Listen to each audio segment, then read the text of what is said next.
emodels.co.uk. Make something awesome.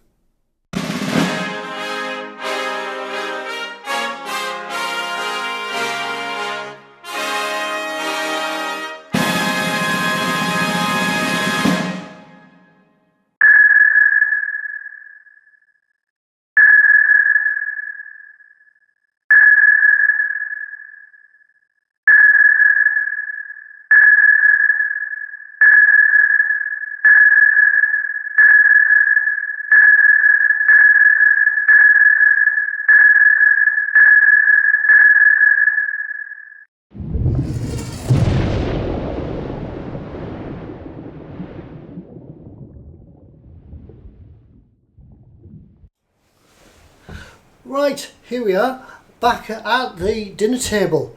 I've had to improvise as before, just to get the lighting right and get this thing sort of positioned so that I can get everything on the camera. I hope you can see it. I know there's a bit of a clutter, a distraction in the background with the newspaper, but hopefully once we get things a little bit closer, you'll be able to see what's going on anyway. What I've done since the last video, I've done the painting. There's been a lot of masking to do because you need to mask off the main hull colour and then paint that, and then do the darker undersides, the anti-fouling, and the deck as well. What we're going to look at this time in this video, we're going to start on the deck. And we'll paint that. If you want to really see how the rest of the submarine was masked off and painted, if you go back to, I think it's episode 8 of this video, you can see how I painted the aft deck, the aft section of the hull. In fact, probably now's the time to show you the whole thing as it's all assembled. You can see how big it is. It's the stern of it there is just off the edge of the dinner table, and we come along. That's the conning tower section. So we're midway down the hull. Keep going, and the forward section also protrudes over the dinner table. So that's how big it is, and yeah, it's a 4-foot dinner table this, which does extend. I'm not going to extend it just for painting this. So the next stage, well, what have I done? Let's get this camera back and positioned. This isn't the final deck colour. What it is from the paint set. I've chosen, just find the right one, Tia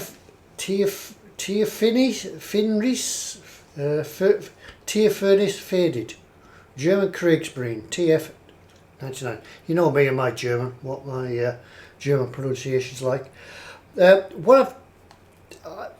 Some people, well, what happens is that these decks were probably painted, were actually all wood. Apart, just take note if you're doing this, apart from the front section down here, that bit there, and the aft section, that bit there, they're steel. The rest of it will have been a wooden deck, and then eventually they decided to paint them all over with an anti-slip, anti-fouling type coating. Obviously that's going to get worn off over the time, especially in areas of high usage, such as around here where the deck gun's going to go, the torpedo loading hatch for the front here, and obviously back here there's another access hatch and things such, another torpedo loading hatch down here somewhere. So those areas will have probably been chipped and worn away. That's going to give us an ideal opportunity to do some weathering on the submarine, certainly on the deck. So the way I think I'll do it is I'll use some AK Interactive heavy chipping fluid, and then on the top I'll go over that with a final coat the deck colour. As I said right at the start, I think what I'll do, I'll use the Ultimate modelling products, UMP, the black primer. It certainly gives a realistic type matte type finish to it.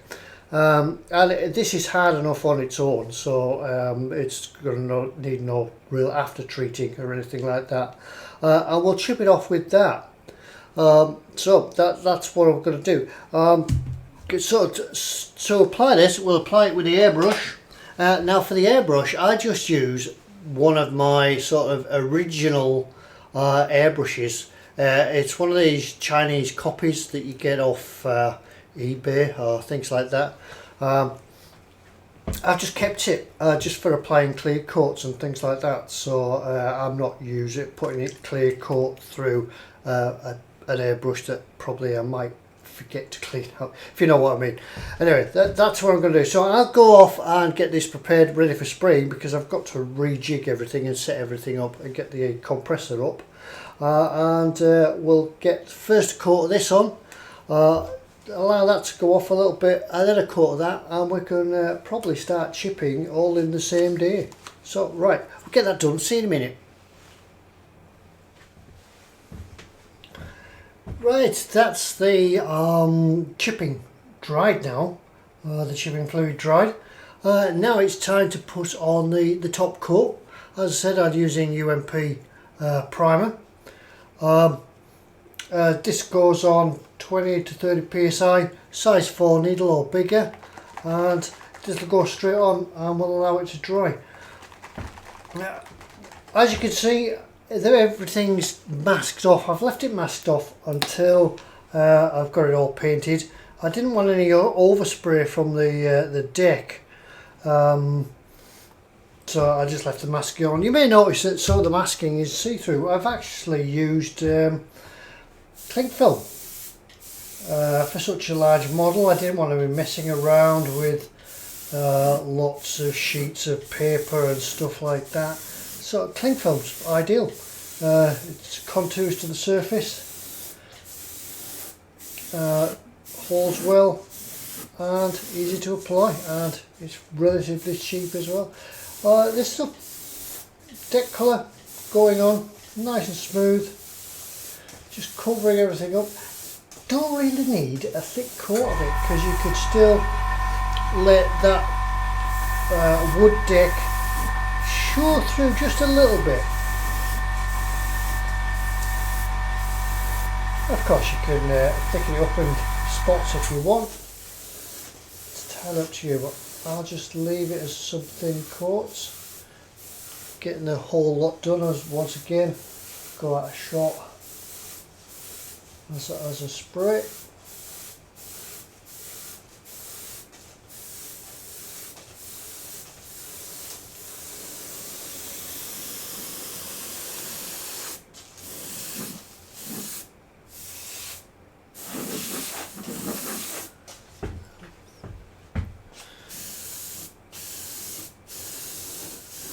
Something.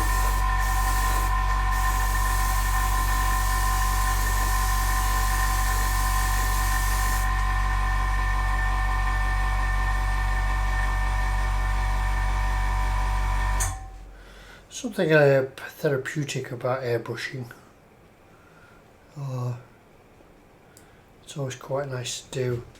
Get a nice finished paint from it. A lot of people tell me they get scared of airbrushing, but there's a huge learning curve to it, a very steep learning curve,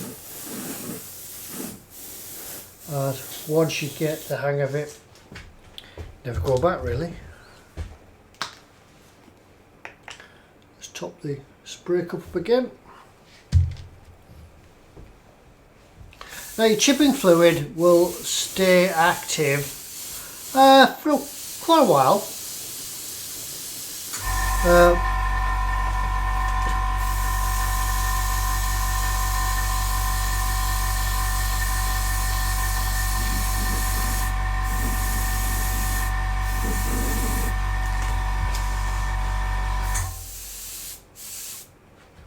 the longer you leave it on, the harder it will be to get the top coat off, so it will eventually go off.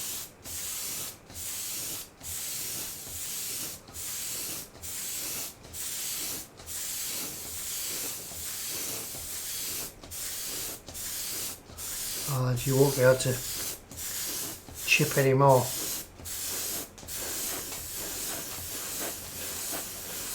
I'm not too bothered about the areas that I have caught with the chipping fluid, such as the access hatch here, and this one here, and the other areas, because I just won't chip them. What I'll do with them, because they're steel, I'll maybe do some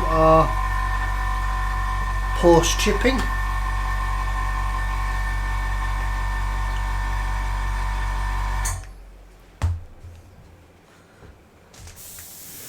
And apply some rust and such to them.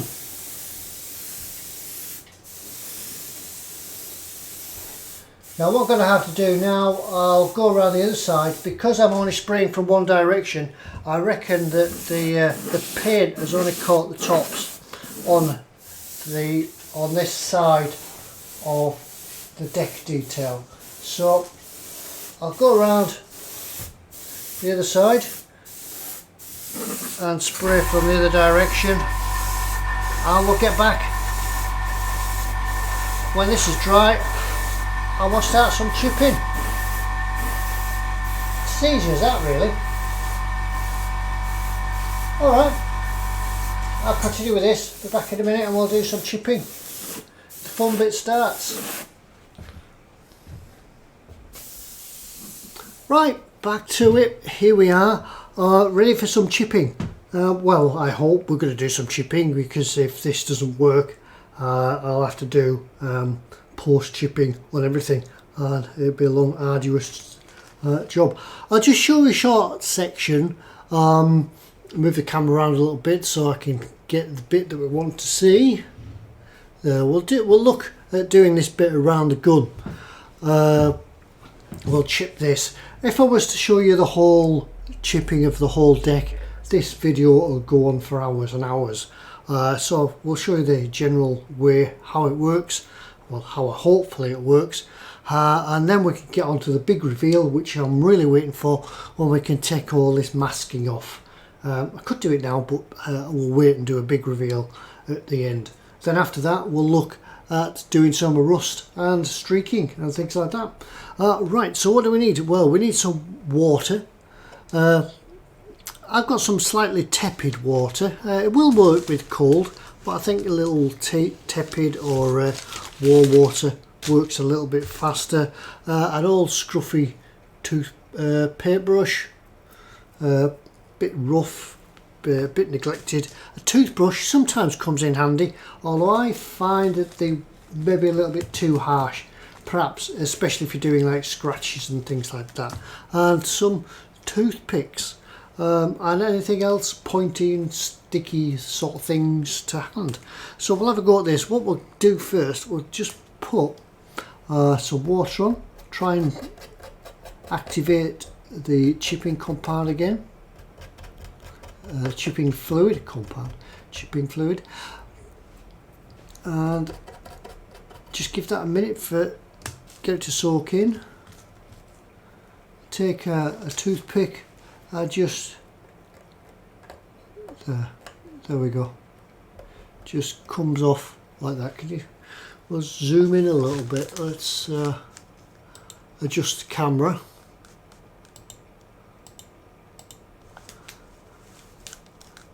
That's a little bit better, and we'll fetch the camera a little bit close. It's a little bit difficult being here on the table because it's not quite set up as I'd like it to be. Hopefully you could see that a little bit better. There, so we'll just chip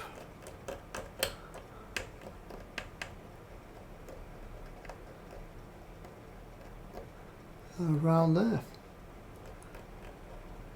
You're looking at the high spots where the boots would drag or catch, or the action of the sea would wear this away.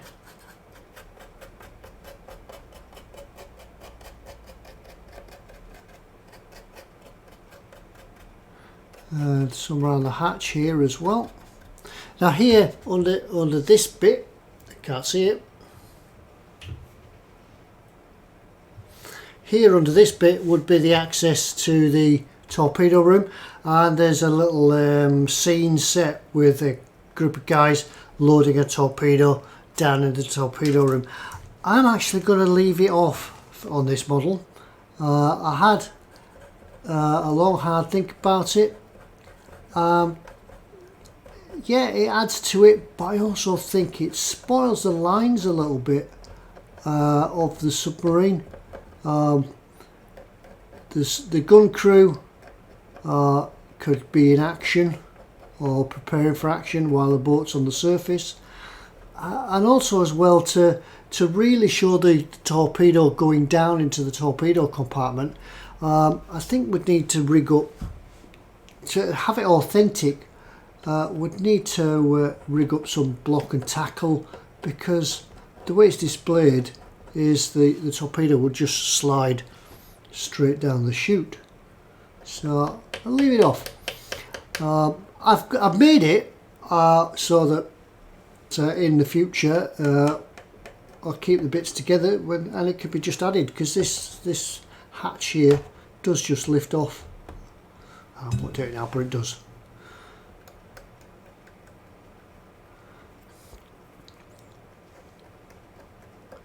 So as you can see now, this is all starting to work. I think we could zoom in a little bit more on this.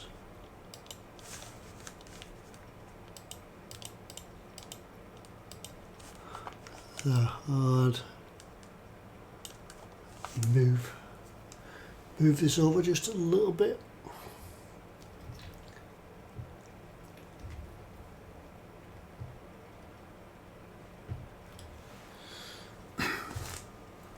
Just take the paintbrush just to reactivate again over here.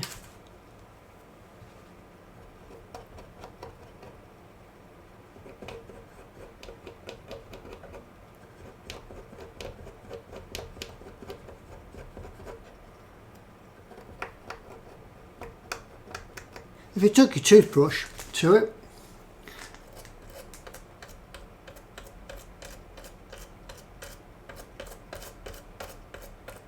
it would just take it off in bigger areas.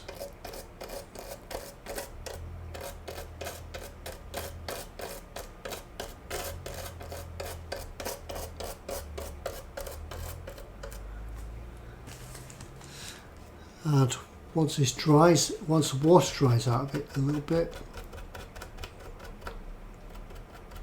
it looks all the better.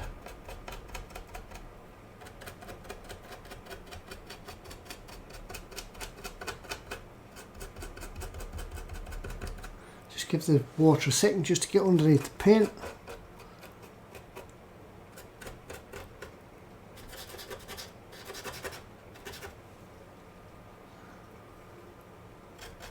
I'm not sure what this bit is. Can't remember. If anybody knows what this bit is, I think it's part of a radar or something.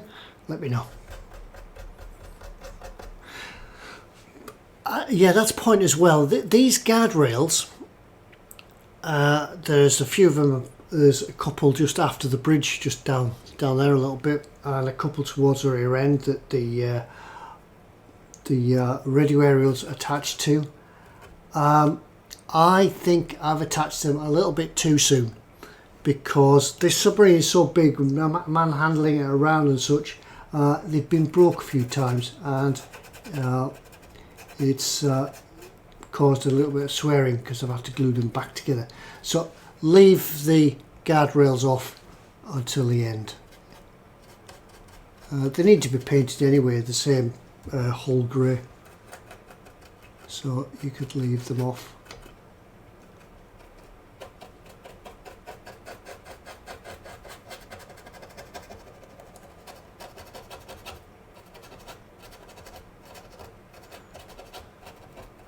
Right, that's the basics of chipping. That's all it is. It's as easy and as simple as that. That's how you apply the chipping fluid. That's how you apply the top coat. And then you just chip away to your heart's content. Yeah, put some music on in the background, especially on a big model like this. Put some music on in the background. Get yourself a refreshing refreshment and go for it. And enjoy your time. Just take your time. Don't do too much. Don't do too much. Do it in small sections, and then you can stand back, have a look, and appreciate the whole effect that you've done. And if you need to do any more, you can carry on. Remember, as I've always said, less is more. In my case, I don't like heavily weathered vehicles and things like that. They just need enough to bring them to life. So right, I'm going to carry on with this, and the next part we'll do the big reveal when we take all the masking off. So we'll do that when I've got on with this, maybe in real time. Maybe I'll be doing that tomorrow, but in your time it'll be just a few seconds away. All right, see you next time.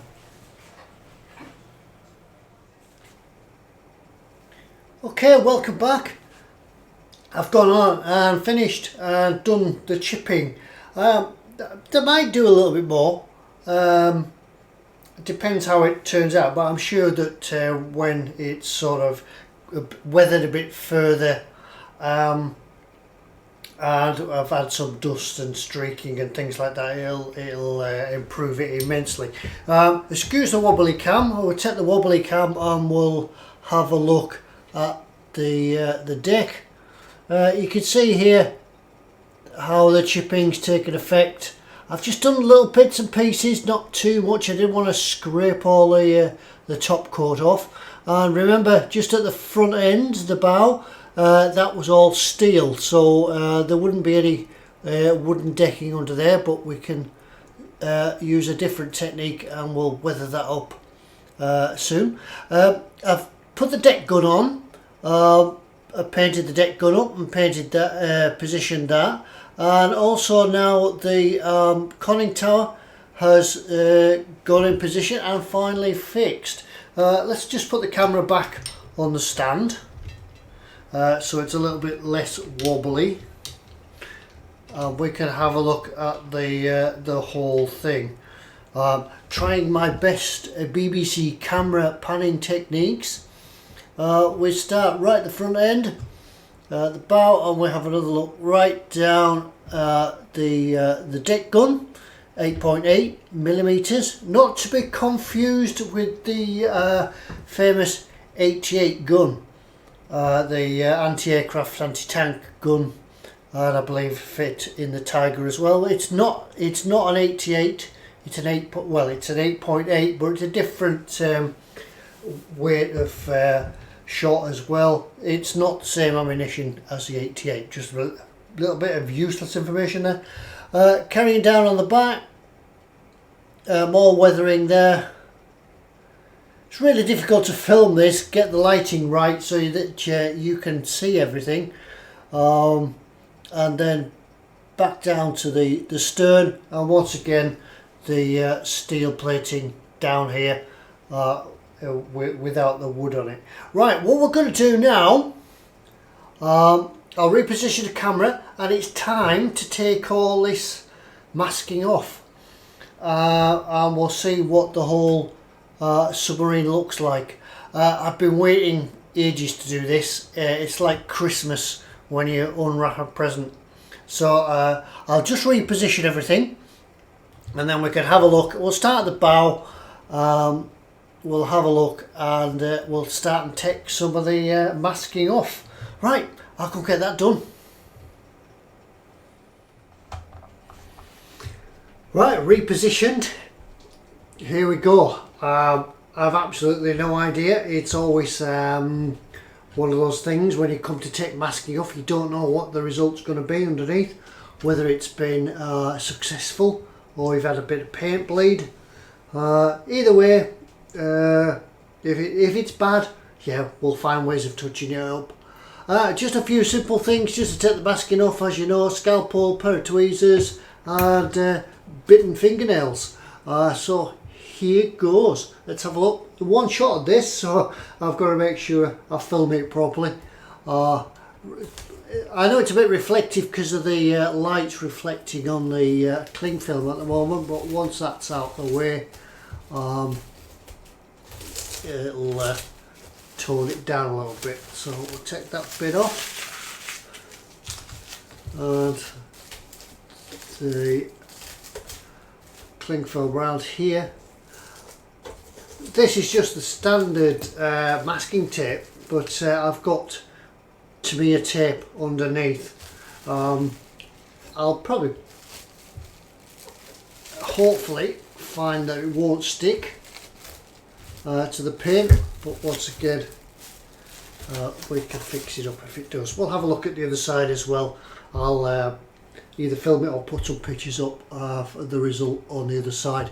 If you remember the other side, it's all solid hull. This is the clear side of the hull, so we'll find out.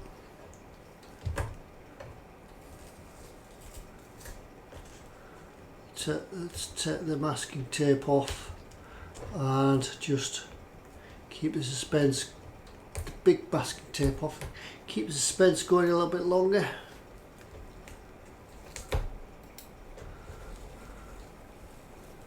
When you're pulling masking tape off, pull it back on itself. Don't pull it straight off like that. Pull it back on itself and just ease it off. That way, if you've any loose paint, it shouldn't affect it too much.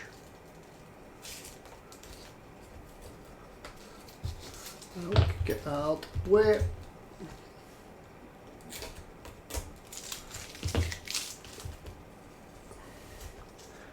It is, as I say, like unwrapping a Christmas present. This, you never know what you're going to get.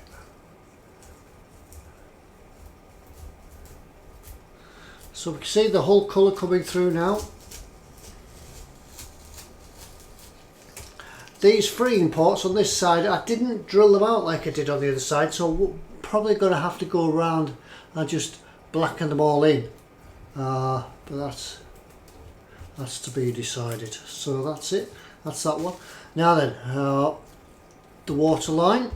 Let's see if there's been any paint bleed.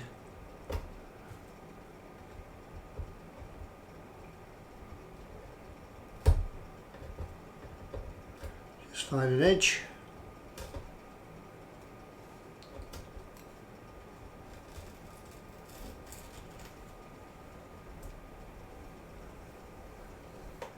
This isn't the edge yet, there's another layer just under there. This is just the masking tape. That's to be it.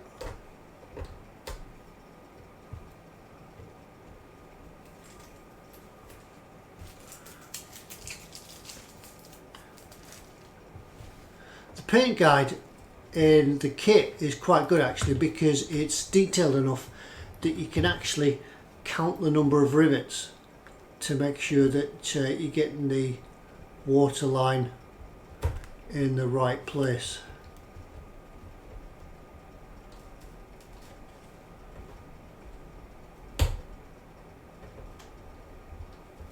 Up.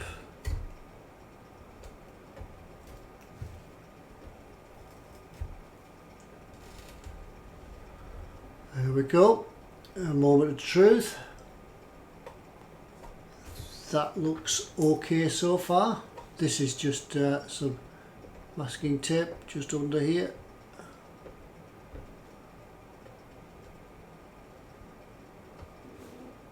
I'll get that in a minute.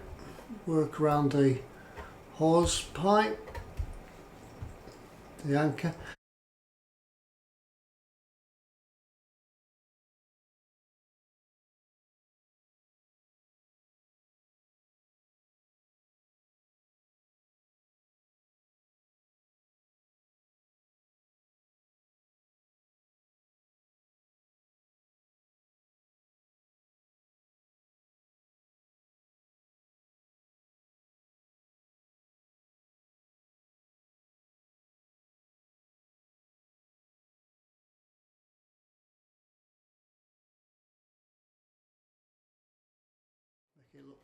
make it look nice. Well, it looks like we've got away with this bit anyway. Just trying to pick off this.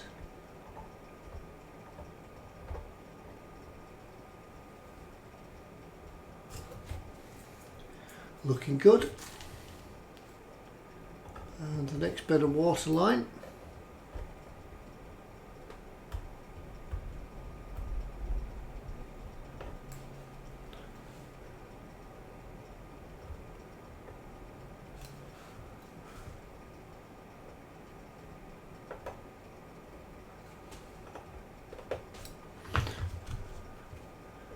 So a little bit, just try to pick it off. It's always down to concentration, this. There we go.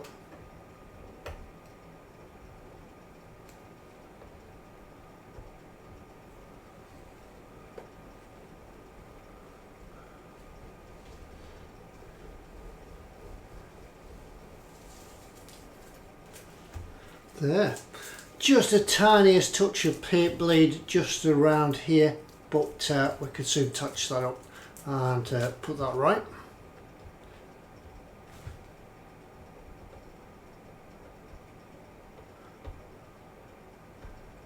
It's often the case when you're masking that you spend days masking, 10 minutes spraying, and then all the masking has got to come off again. Now we can have a look at the clear parts. We can start to strip this. Just move the camera around so we can see a little bit more of this coming off. So you guys are experiencing this as well as me.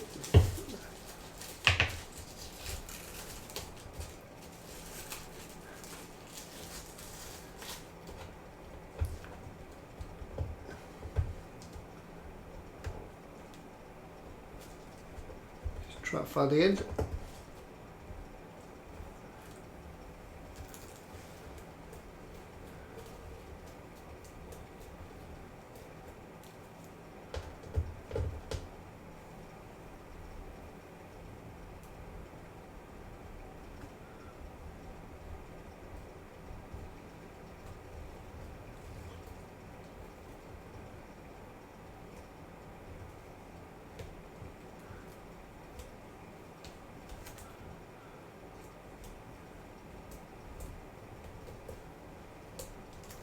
And it appears that we might have got away with this.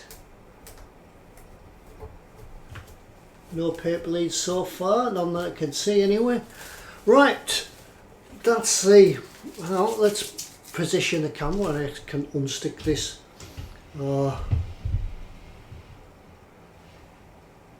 my fingers. Right, there's the bow. Yeah, the bow is looking pretty good so far.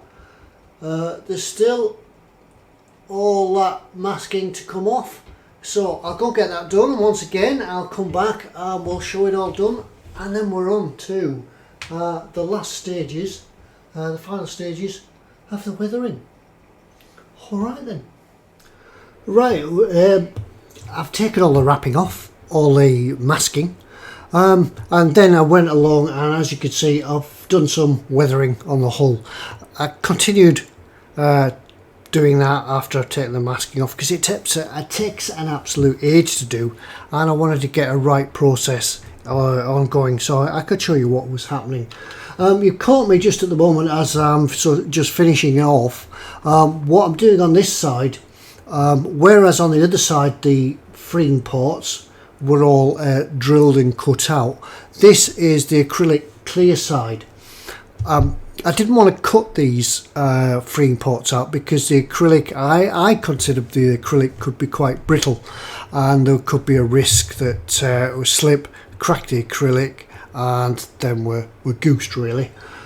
So I left them as they were, but when it comes to put your base coat on, when it comes to put your main coat on, the freeing ports don't look as deep and as convincing as they do on the other side.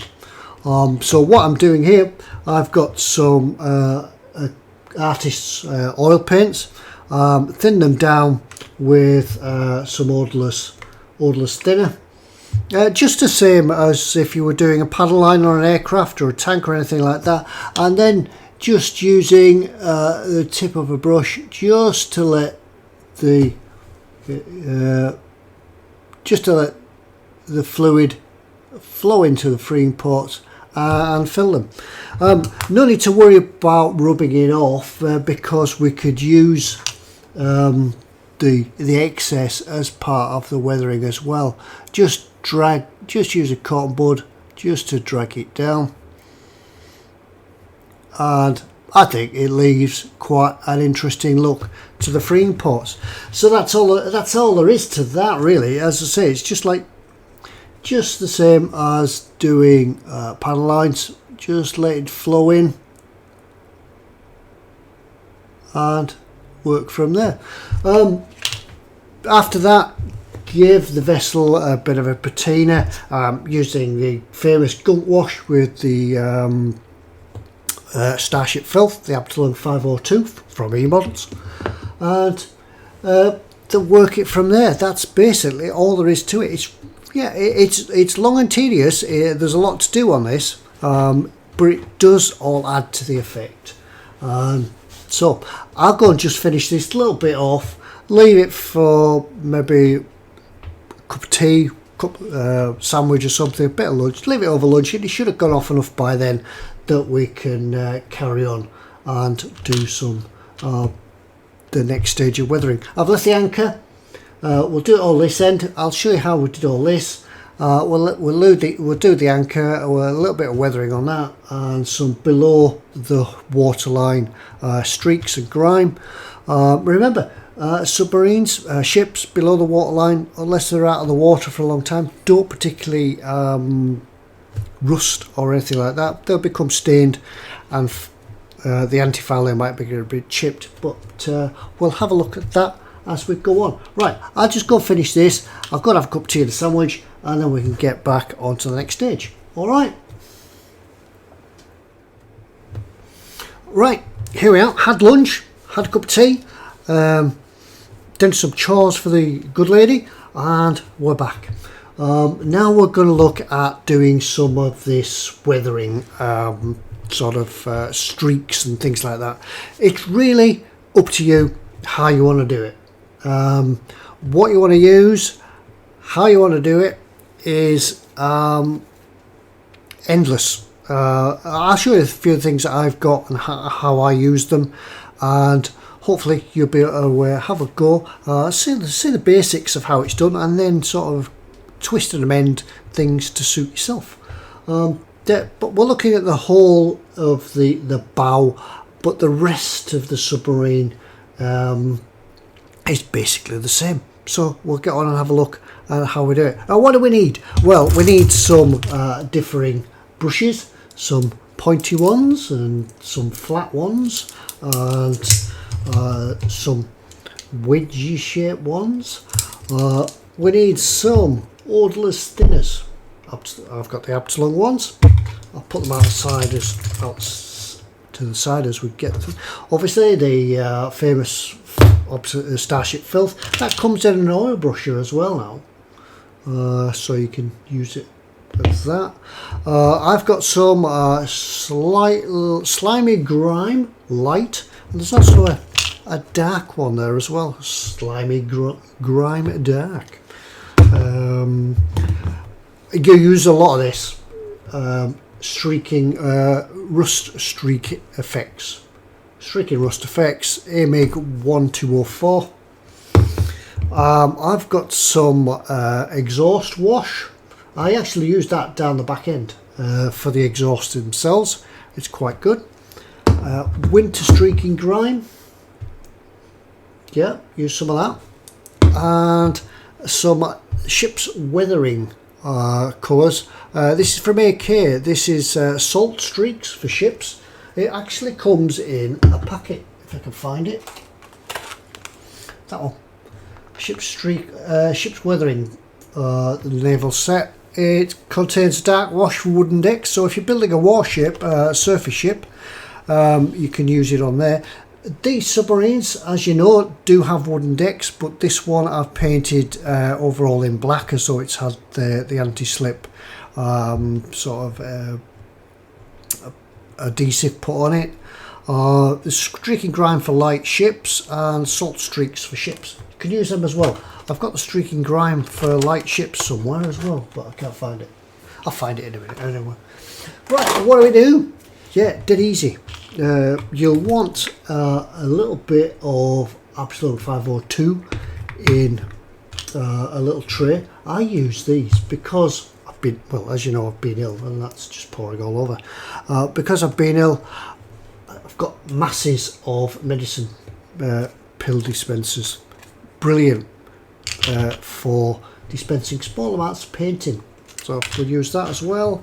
Some of the streaking grime, the effects can come straight out of the bottle. Just give them a shake, make sure they're well mixed, and keep shaking them.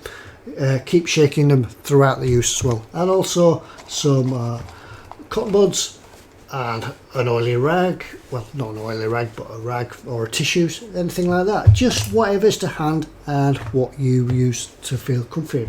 Right, let's get on and get some started up. So, right, what we'll do first, I'll just put a drop of thinners in my pot. That's that, and then we'll start. I think I'll start with some streaking grime. We'll work a little bit around these freeing pots that we've done first. Give it a good shake.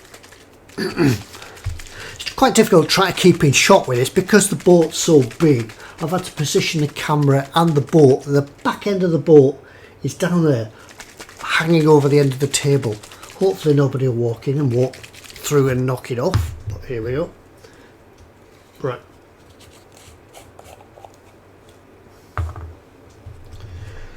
A small brush.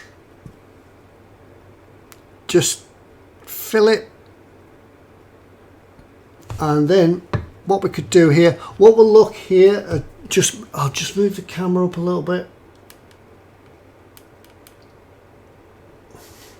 On these stanchions here, I should get my pointy stick out. On these stanchions here, what I'm looking at there is that I would probably think that where the two metals join, where it's been welded to the deck, it's going to create a sort of a weak point in the pin, and therefore will have a sort of a rust effect on there. So what we do, just put a bit of rust on, just leave it, don't try to drag it down or anything yet. And then we could just do some random ones. If you look around the deck as well, you'll see all the raised rivets, around the hull you'll see all the raised rivets, and that's where water would gather and pieces would wear off. So that's all we need, just little bits there like that. Thin brush down and a rag. Right, what we do now, we'll take some thinners on our brush. I'll try and move it into view so you can actually see what I'm... Oh, I've got to go all the way over there. Right, some thinners. Just pat it off. Just pat it off on there, and then what we're going to do here, just here is one of the rust streaks, and we just pull it down.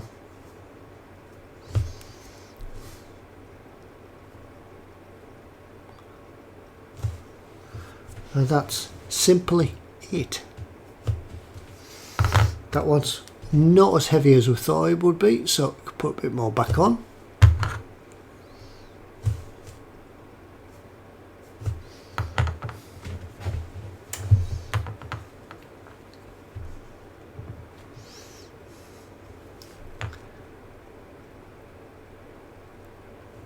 And we could do some out the freeing pots as well, because the water's going to gather and sit in the tanks and then slowly trickle its way out. Now what we could do here, see the rubbing streak along here, if you look at rust in its natural environment, it will hit a flat surface, track along, and then fall off again. So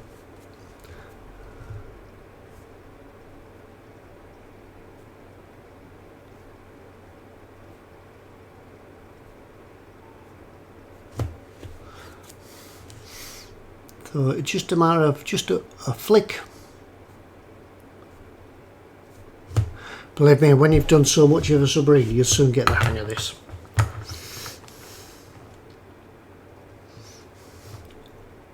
Now the edge over here, the edge of the rubbing straight, bit more. Just have a look at nature, have a look at rust outside on the car. If you've got the sort of car that I have, it's quite rusty, so you can go and refer to that anytime, and just see how it acts. You'll often find that rust will be thicker and darker at the top, and then running down and lightening up as it goes down.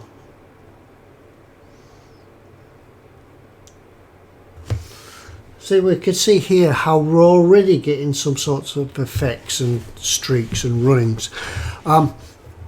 Ships, what you would find that the rust wouldn't necessarily run past the waterline. It would get to the waterline, stop, and then get washed off.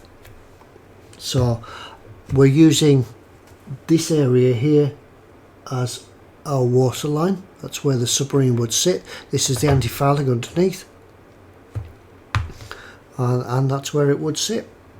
So right, put that one away. Just clean our brush off a little bit, just merely so we don't contaminate anything else. What else can we do? What else have we got? Winter streaking grime. Yeah, just because it says winter streaking grime doesn't mean to say that you need to use it as winter streaking grime. It just adds another colour. This is a darker colour, more of a green, so it works quite well because being green, it's sort of algae and sort of nautical type growths. But just do the same again.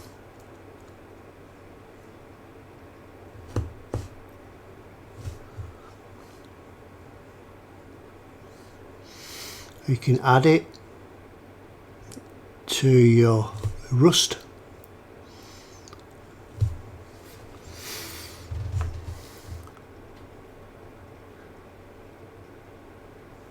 And into some of the freeing ports, just where it would hang around. And the brush, it's still wet. We haven't had any, applied any more thinners to it. We're just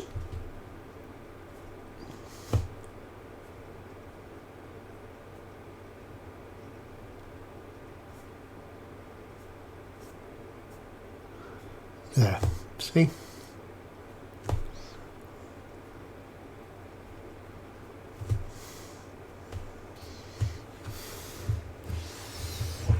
Right, that's that one. Once again, as you know me, less is more. You can go back and you can put more on.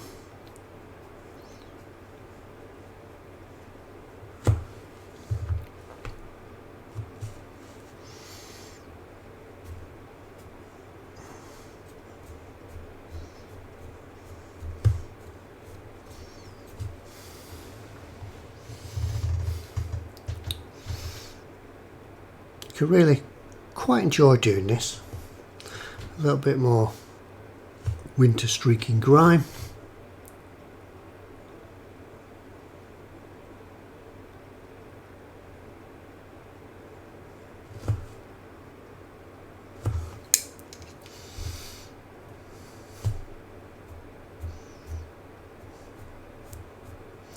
I would think that some of these submarines coming back from the Atlantic would be quite heavily battered and weathered. I'm depicting this one as maybe it's just been a port for a refit, a quick stopover, and then back out to sea, refueled, replenished, back out to sea. So she's not that dirty and grubby at the moment, but yeah, you can depict them straight out of the boatyard if you want.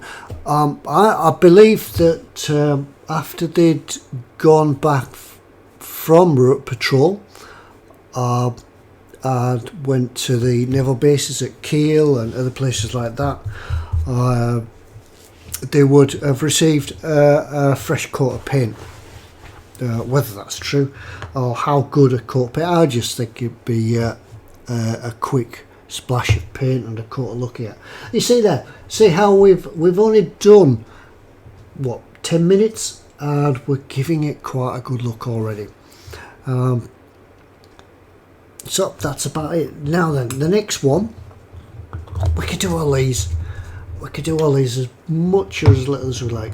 This one, slimy light grime. Now then, a lot of people were going to say that submarine won't have a slime waterline, but yeah, maybe they won't because they're underwater all the time. A ship would usually gather a sludge along the waterline if it's been at anchor for a while. If it's been at sea, it would tend to get washed off. But I'm going to do this. I'm going to do one of mine, but I'm not going to do it nice and thick. All I'm going to do is just give a gentle representation of it. So a few spots. Just keep it light. A few spots as we go along.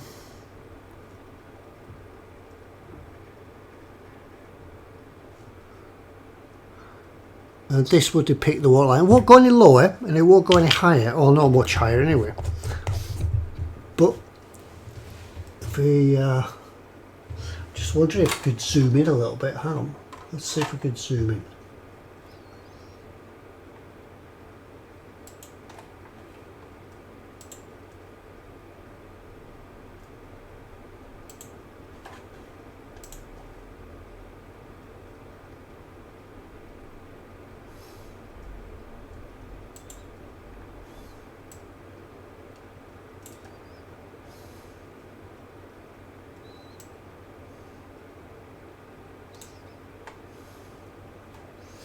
There we go, got in a little bit. So just a few spots just along the waterline. Then once again back to our sort of streaking tool, just a little bit of thinners on it, and then just drag those along.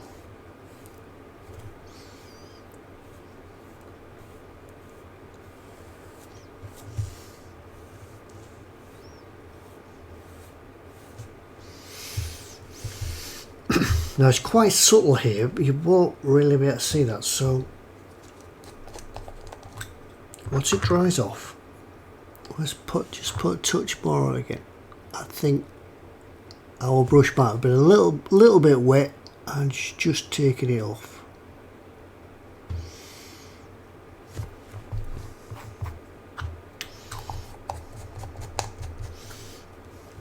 So dry your brush off, wet it with the thinners, dry it off, and then that's better.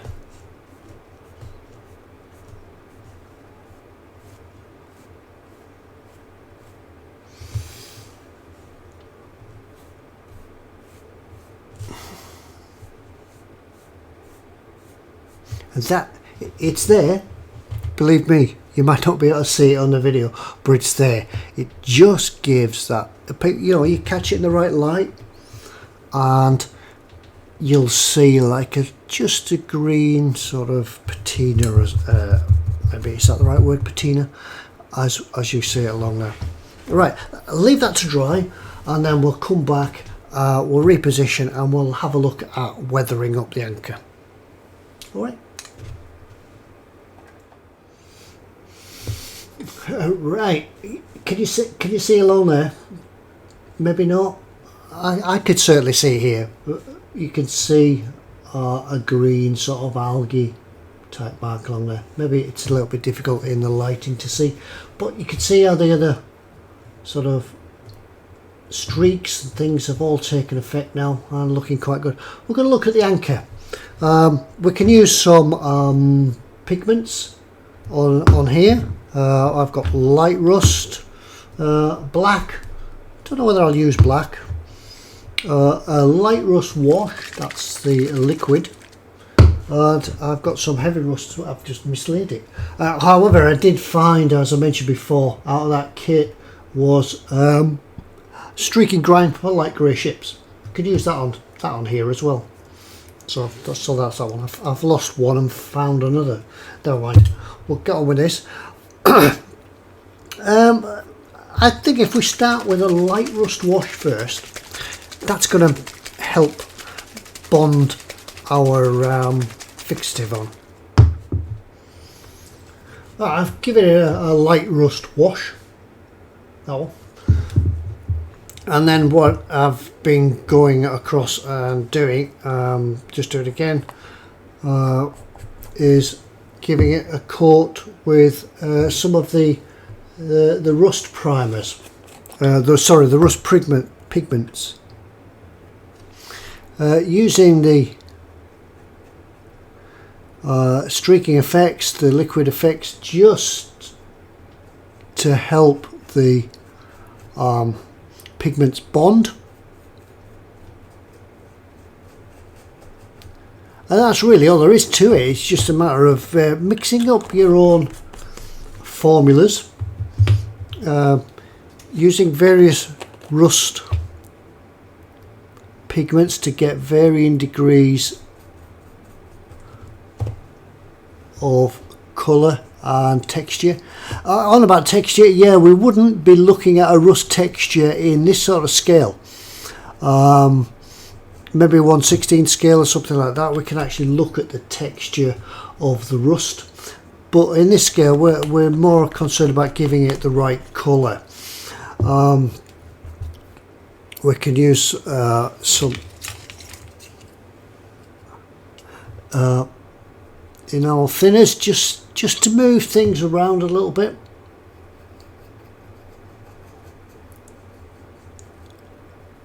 Now, as I've said to you before, I think I mentioned it in an earlier video, submarines would very rarely use the anchor. Usually they would be in waters too deep to use such. When they're in port, they might use them to anchor in the bay or something like that, but that would be very rare. They normally tie up alongside and leave the anchoring in the bay. Leave the anchoring in the bay to the larger ship brethren. They'd normally tie up alongside, or they'd go alongside depot ships. That's certainly what the Royal Navy would have done anyway. I'm not quite sure about the Kriegsmarine. And just keep alongside that way.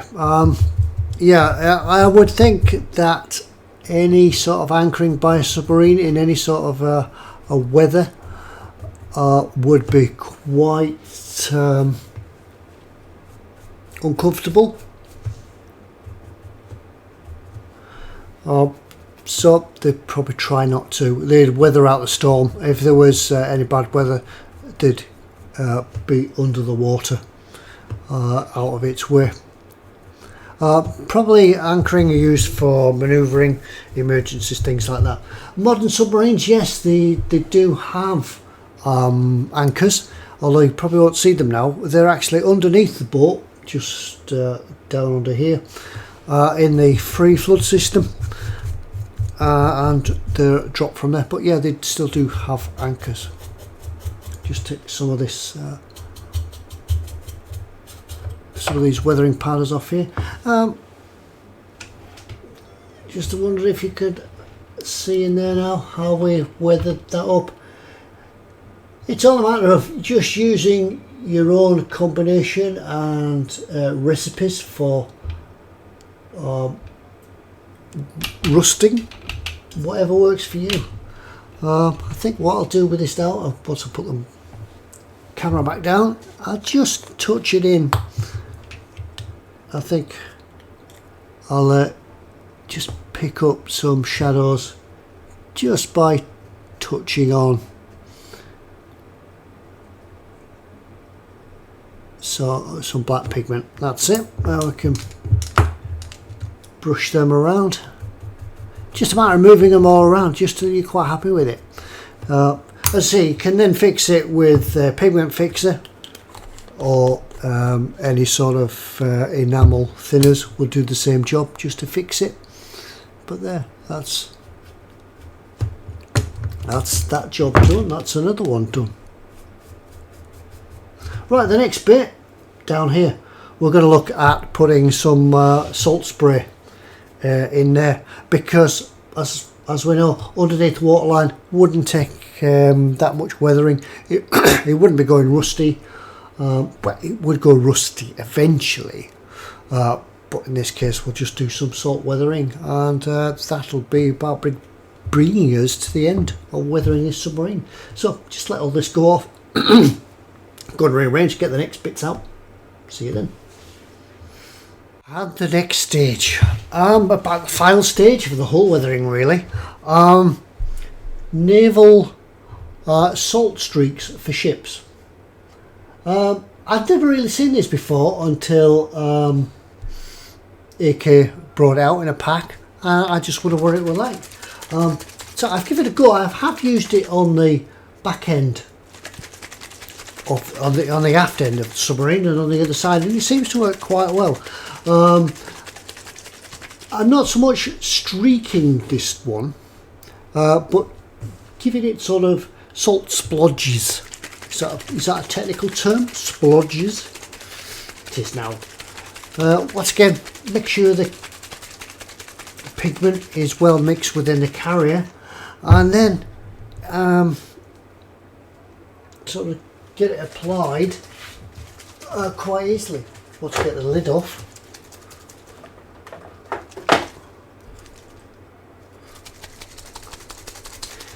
Yeah, don't need a lot of this.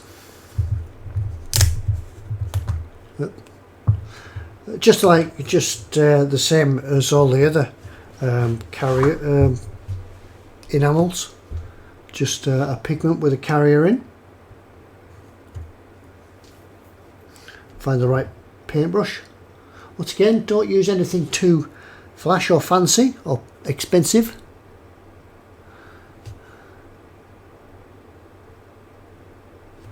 This one's picking up some of the brown rust.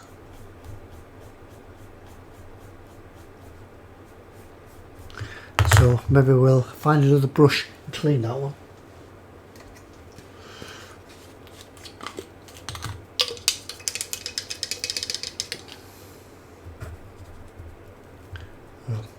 Try again.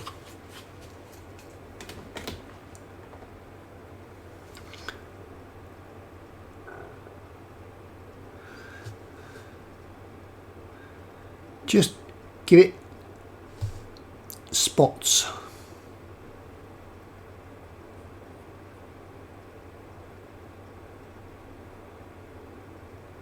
Because we can represent the submarine in water if we wanted to, but we're making it look as though we've picked it out and dumped it on the table.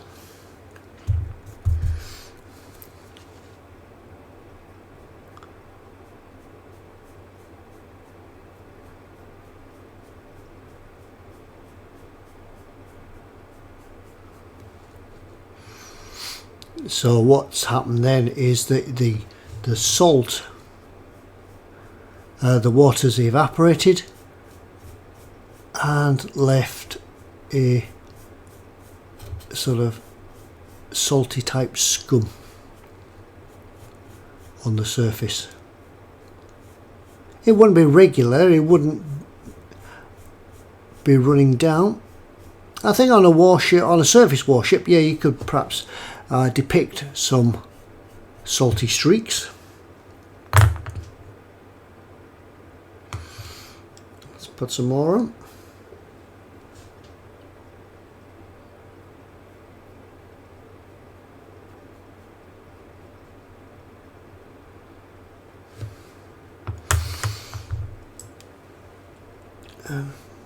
Brush them out backwards.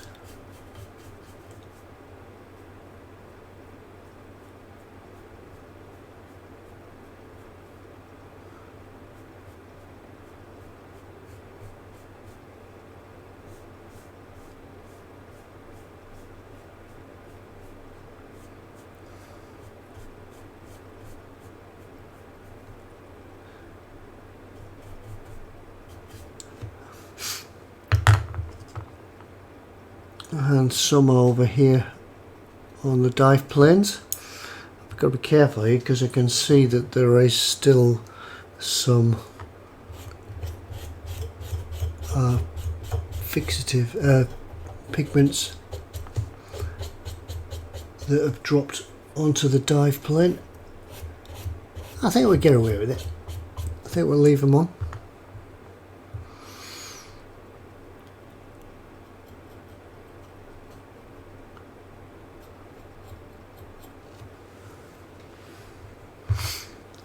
Brush them out.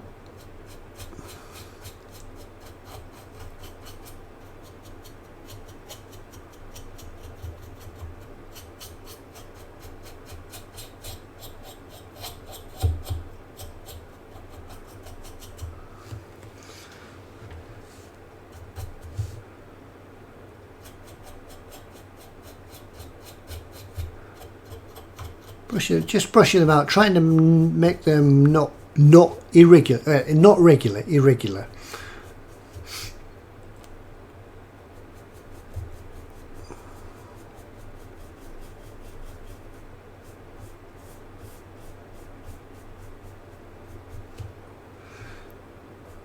And this really is about beginning to bring us to the end. This would be about the last thing.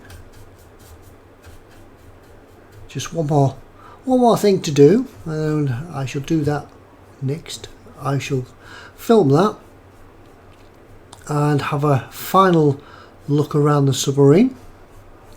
It's been a bit of an epic build, this, for one reason or another, but we've got her in the end.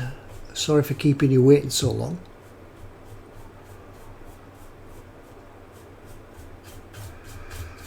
But it's been thoroughly enjoyable.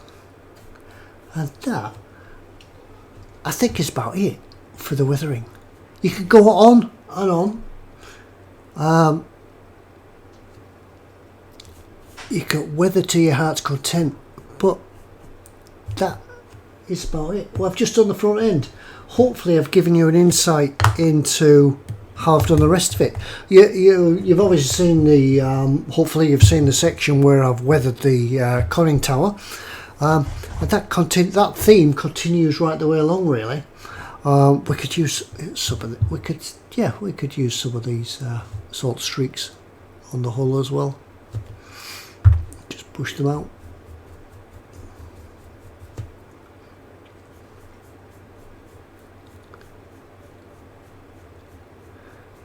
But yeah, it's sometimes it's working out when to stop when you've done your weathering.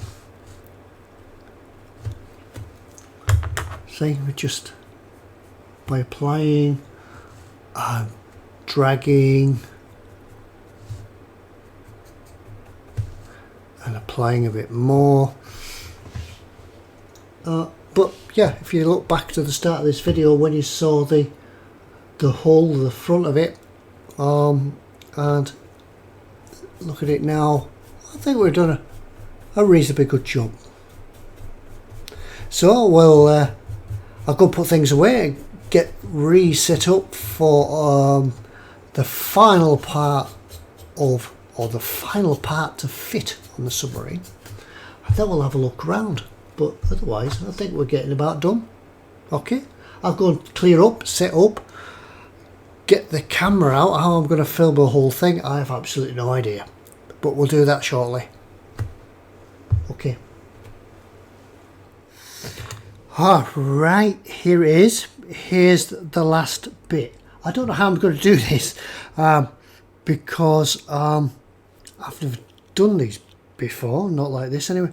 Decals. I'm putting the flag on. I've just got the decals soaking here in some warm water, and I'm going to be daring and try and apply the Kriegsmarine flag.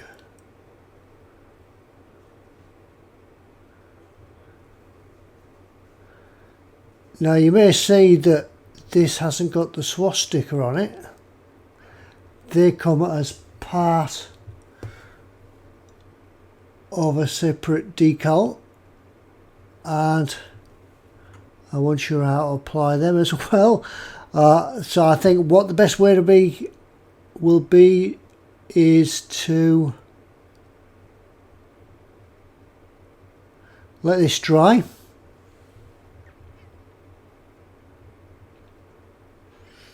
And then if you wanted to, you could apply the decal. But that is it. That's the last part. The last part of the submarine. I just wondered if I could take the camera off a little bit. Make out of focus. We'll try this, but I'll take some photographs and add them to the end of the video. Yep. Wobbly cam. There she is, U552 in all her glory. All on to the front, what we've just done tonight. There's the anchor. Can't quite see that scum line across there. Torpedo crew. And I should put the lights on really, shouldn't I? But, we'll take some photographs with the lights on eventually. There's the captain. Come around the other side. You can see how it all happens now. My bench along the rear deck. Now you'll see here that it's not included in the kit. Oh, if you get right angle, it's not included in the kit, but I've used some Easy Line for some rigging, some wooden blocks. You can't leave it off, it is quite complicated to do, but it's there. I've just a crew to add, for, the gun crew to add on the 88 there on the deck. But for now, all I need to do is just go along and I'll add some photographs to the end and show you it all finished in all its glory. Yes, there we are. At last, a huge project to do, but a very enjoyable project from eModels. eModels.co.uk, that's where you can get this from. The Trumpeter U552 in 1/48 scale. An amazing project. Look, there's my microphone. Look, you can hear me on that. Anyway, leave it for now. I'll go get some photographs done, and then we'll put all the video together, and you can get it out for your deliberations, delectations and enjoyment. Okay, thanks for watching. Come back and see us next time we'll build a model for eModels. And don't forget, Monday nights you can catch me, Fox and Chris on the live stream. eModels, your one-stop shop. Bye.